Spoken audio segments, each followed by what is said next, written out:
Ano ang nangyari noong unang subok niya? Nadulas. Madulas-dulas. Sinasabi. Ano ang natutunan ng palaka? Na dapat tandaan tumalon. No, never give up. Paulit-ulit siyang Yeah. tumalon at hindi siya sumuko.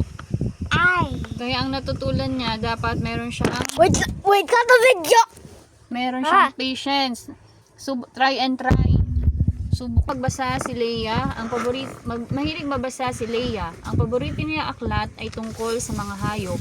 Lagi niyang binabasa ito bago matulog.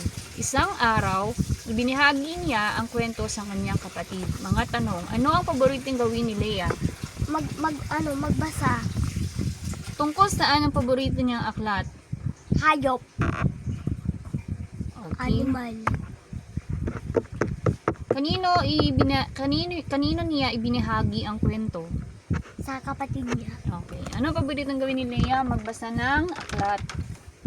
Next, Hayop. si Maya at ang langgam. Si Maya ay nakakita ng langgam na nahulog sa tubig. Kumuha siya ng dahon at iniligtas ang langgam. Sinabi ng langgam, "Salamat sa iyong kabutihan." Mga tanong, sino ang tumulong sa langgam? Si Maya, Ano ang ginawa ni Maya para iligtas ang langgam? kumuha ng dahon. Kumuha ng dahon at Liligtas yung langgam. okay.